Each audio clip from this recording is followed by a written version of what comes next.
Here's a short video on some issues that you'll face when you're working on your strum technique.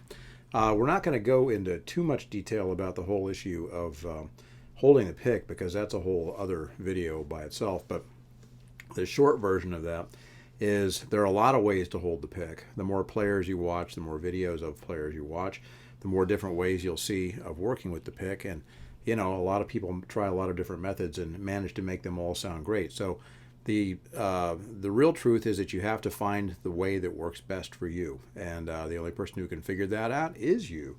So when you're playing, though, there are a couple things that you want to keep in mind that you really have to work with, no matter which way you're actually holding the pick. You need a really stable pick grip so that you're not trying to constantly fiddle with the pick or compensate for it, or it just doesn't distract you while you're playing.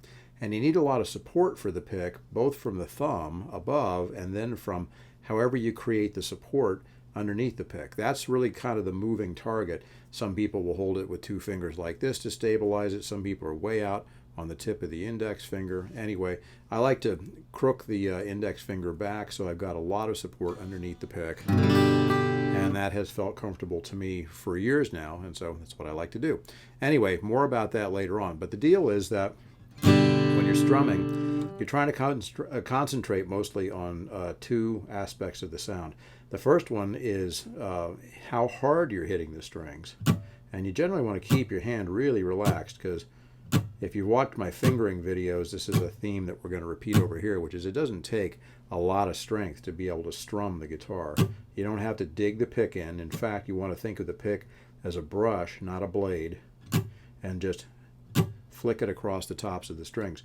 So how fast the pick moves is part of it, and then how hard you hit with the pick. Now, of course, you want to be able to hit all 6 strings consistently. You can always cut it down to smaller groups, things like that. The pick's not super precise. You can't, cut out one string in that group, but you can kind of favor either the top 3 strings or the low 3 or 4 strings, or you can take a wide swing and hit all 6 like that.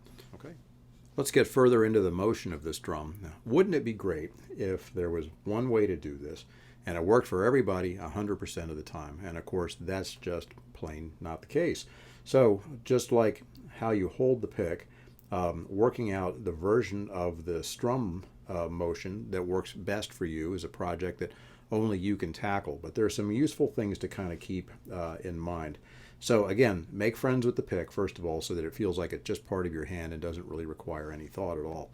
The second thing is that the arm turning like this, the forearm, is one of the more efficient ways to move the pick. And again, if you've watched any of my other videos, you know that I'm a real bug about this efficiency thing, the whole idea of trying to get this job done with the least necessary effort. It just makes everything sound better, makes you feel better, you have more fun, everything is good. So when you do this, instead of trying to pump from the elbow, which means that you're working with the entire weight of the forearm back and forth, you can make that work up to a point and it won't necessarily sound horrible, but you can't develop much speed with that. And again, it's really inefficient. You're slinging a lot more weight back and forth than you really need to. Whereas if you use your wrist, you've got sort of a towel snapping motion. There's this, pop you can put in the wrist that allows you to strum really fast without hitting hard. That's a thing you got to get it in together in your thinking, is you have to separate hitting moving the pick quickly across the strings and then hitting the strings hard. They're not the same thing at all. So if I am moving the pick quickly and holding it lightly, that's how you turn it down.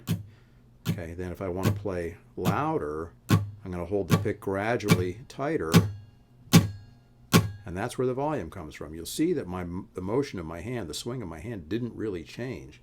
Everything that you heard in terms of varying the volume was about how tightly I was holding the pick or how loosely. So that's the first thing. You got to separate volume from speed, the pick crossing the strings.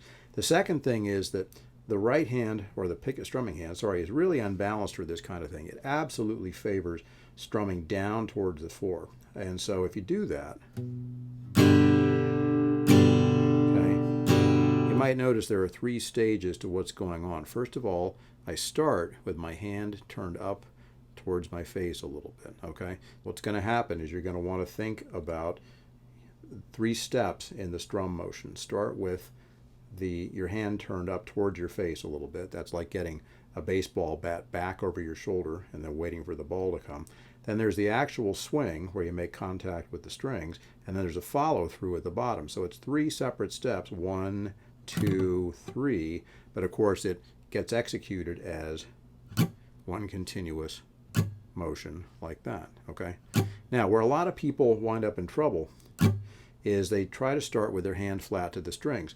Now, the only way your brain can figure out to move that pick if you start with your hand flat to the strings is to swing from the elbow, okay, which is a thing that we don't really want to do.